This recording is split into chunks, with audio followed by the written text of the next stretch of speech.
কোরআন এবং সুন্নাহর বিপরীতে বাংলাদেশে কোনো কানুন করা হবে না এবং যদি থাকে সেই বিষয়ে বাতিল করা হবে। আপনারা বলেছেন দাওরায়ে হাদিস সনদপ্রাপ্ত আলেমদেরকে সরকারি মসজিদের ইমাম, খতিব এবং স্কুল কলেজের ধর্মীয় শিক্ষক, কাজী পদে নিয়োগ। জাতীয় সংসদে আপনাদের সকলের সাথে আলাপ আলোচনা করে আমরা সেটা আবশ্যিকভাবে দেখব ইনশাআল্লাহ। ইসলাম বিদ্বেষী এবং আলম বিদ্বেষী যে ফ্যাসিবাদী অবৈধ সরকার ছিল, তারা দাড়ি টুপির বিরুদ্ধে ছিল, তারা আলেম বিদ্বেষী ছিল, তারা যে কাউকে ধরে নিয়ে এসে জঙ্গি বানানোর নাটক করত, সেই বাংলাদেশ তো এখন নাই। আজকের এই আজিম শান মেহফিলে আঞ্জুমের আপনারা যারা হাজিরানে মজলিস, হযরত উলামায়ে কেরাম, বুজুর্গানে দ্বীন এবং এই মজলিসের যিনি সভাপতি বাইতুল মোকাররমের পেশ ইমাম জনাব মুহিবুল্লাহ বাকি দামাত বারাকাতুহু, এই মজলিসের সম্মানিত প্রধান অতিথি, আমাদের নেতা, বাংলাদেশ জাতীয়তাবাদী দল বিএনপির ভারপ্রাপ্ত চেয়ারম্যান, আপনাদের ভাষায় বলি আমাদের ইমাম, জাতীয় ইমাম জনাব তারেক রহমান দামাত বারাকাতুহু,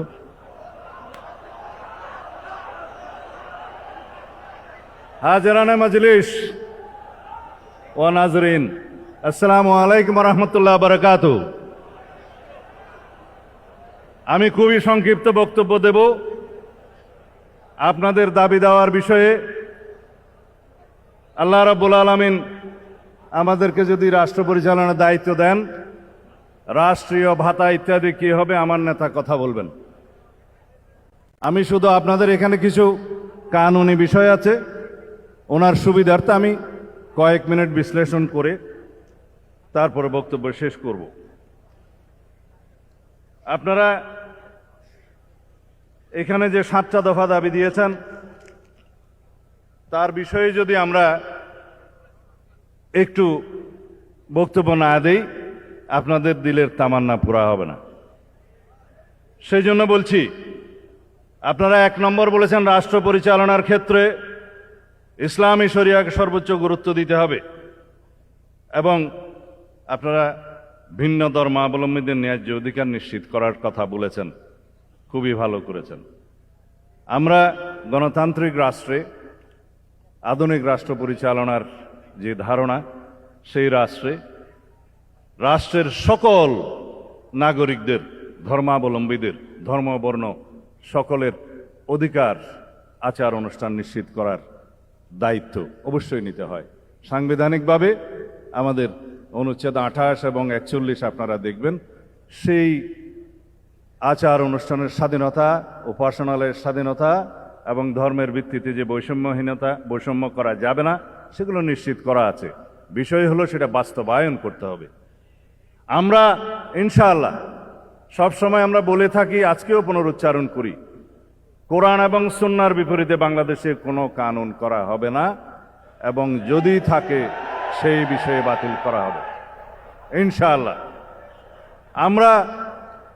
আপনারা জানেন, রাষ্ট্র পরিচালনার মূলনীতিতে শহীদ রাষ্ট্রপতি জিয়াউর রহমান মহান আল্লাহর উপর আস্থা এবং বিশ্বাস স্থাপন করেছিলেন। প্রস্তাবনায় এবং রাষ্ট্র পরিচালনার মূলনীতি অনুচ্ছেদ 8-এ সেইটা আওয়ামী ফ্যাসিস্ট গোষ্ঠী সংবিধান থেকে উচ্ছেদ করে দিয়েছিলেন, আপনারা জানেন। সেটা ইনশাআল্লাহ পুনর্বহাল করা হবে। আপনারা এখানে বলেছেন রাষ্ট্রের জনকল্যাণ এবং সেবামূলক কার্যক্রম, ইমাম খতিবদের অংশগ্রহণ, সেটা তো আপনাদের ঈমানি দায়িত্ব। কেউ আপনাকে সেই দায়িত্ব বর্তানোর জন্য বসে থাকবে না, আপনাদের ঈমানি দায়িত্ব, আপনারা সেটা পালন করবেন। অবশ্যই রাষ্ট্রীয় পর্যায়ে, ইউনিয়ন থেকে সর্বোচ্চ পর্যায়ে কিভাবে সেটা নীতিমালার মধ্যে নিয়ে আসা যায়, সেটা আমরা পরীক্ষা নিরীক্ষা করবো ইনশাআল্লাহ, সবার সাথে আলোচনা করে। তারপরের দাবি আমার নেতা কথা বলবেন, সেটা আমি যাব না। রাষ্ট্রীয় ভাতা কিভাবে কি করা যাবে, আমার নেতা অবশ্যই আপনাদের সাথে কথা বলবেন এখনই। আপনারা বলেছেন দাওরায়ে হাদিস সনদপ্রাপ্ত আলেমদেরকে সরকারি মসজিদের ইমাম, খতিব এবং স্কুল কলেজের ধর্মীয় শিক্ষক, কাজী পদে নিয়োগ। এগুলো যদি নীতিমালা এবং আইন কানুনে স্পষ্ট উল্লেখ না থাকে সেগুলো জাতীয় সংসদে আপনাদের সকলের সাথে আলাপ আলোচনা করে কিভাবে নীতি প্রণয়ন করা যায়, আইন প্রণয়ন করা যায়, সেই বিষয়টা আমরা সেটা আবশ্যিকভাবে দেখব ইনশাআল্লাহ।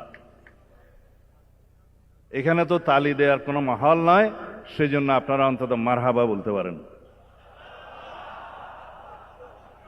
বলেছেন ওয়াকফ সম্পত্তি অপব্যবহার রোধে, এগুলো বাংলাদেশে বিদ্যমান ওয়াকফ প্রশাসন এবং ওয়াকফের যে আইন কানুন আছে সেখানে প্রয়োজনীয় সংশোধনী আনয়নের জন্য অবশ্যই পরীক্ষা নিরীক্ষা করতে হবে।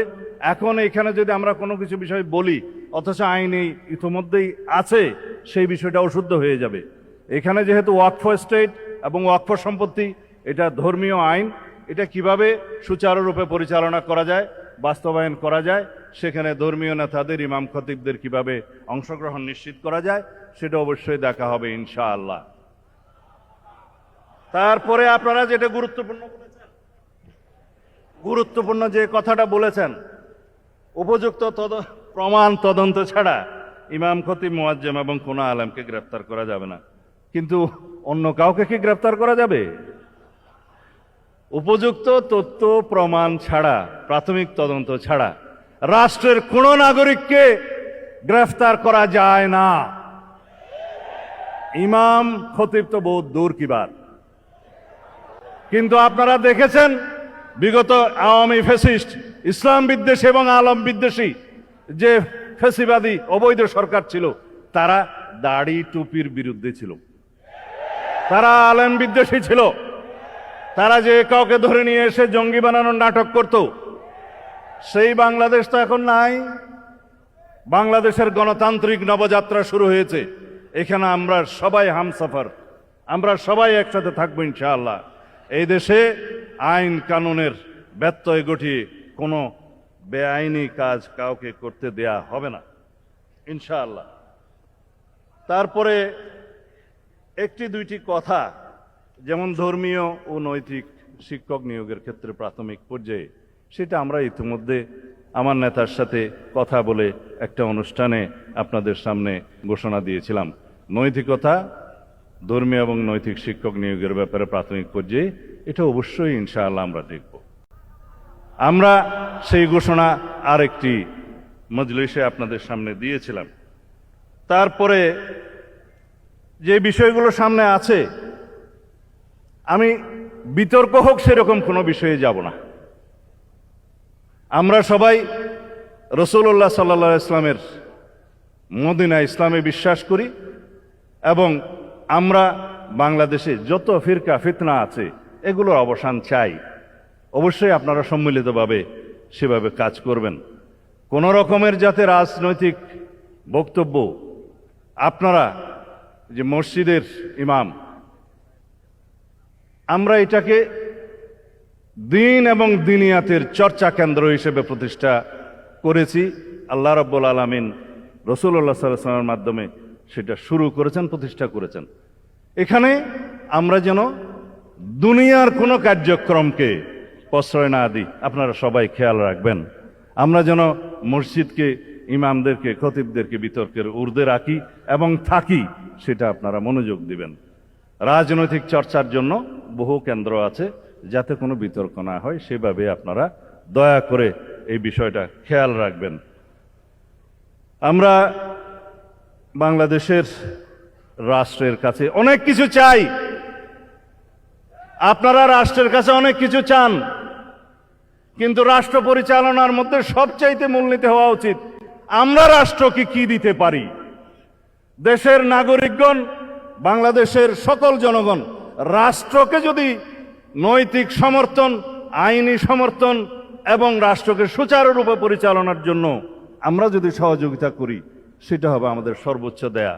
শুধুমাত্র আমরা সবাই সকল শ্রেণী পেশার মানুষ দাবি আদায় করার জন্য রাস্তায় নেমে যাই, রাষ্ট্রের কাছে চাই, অথচ আমরা রাষ্ট্রকে কিছুই দিতে চাই না, সেটা হয় না। শহীদ রাষ্ট্রপতি জিয়াউর রহমানের শিক্ষা স্বনির্ভরতার মাধ্যমে তিনি খাল খনন কর্মসূচি এবং অন্যান্য কর্মসূচি গ্রহণ করেছিলেন, যাতে রাষ্ট্রের জনগণ স্বতঃস্ফূর্তভাবে বিনাশ্রমে রাষ্ট্রের জন্য কাজ করতে পারে, সেই অনুপ্রেরণায় অনুপ্রাণিত হয়। আমরা সবাই যদি রাষ্ট্রকে দেওয়ার জন্য প্রস্তুত থাকি, ইনশাআল্লাহ রাষ্ট্র আমাদেরকে ভরপুর দিবে। আওয়াজ নাই। আমরা রাষ্ট্রকে দিতে চাই না, আমরা সবাই রাষ্ট্রকে দিতে চাই না, রাষ্ট্র গণতান্ত্রিকভাবে চলুক সেজন্য সহযোগিতা করতে চাই না, সবাই চাই। এখন যদি কেউ আপনারা বলেন যে এই রাষ্ট্রটা ফেসিবাদ মুক্ত হয়েছে, স্বৈরাচার মুক্ত হয়েছে, যাতে সারা জীবনের জন্য এই ফেসিবাদী আওয়ামী গোষ্ঠী বাংলাদেশে আর কোনোদিন পদার্পণ না করতে পারে এবং বাংলাদেশে যাতে ফেসিবাদী রাজনীতির কোনোদিন উৎপত্তি এবং উৎপাদ না হয়, সেজন্য আমরা সবাই সহযোগিতায় থাকবো, এটা আপনারা দিতে চান না?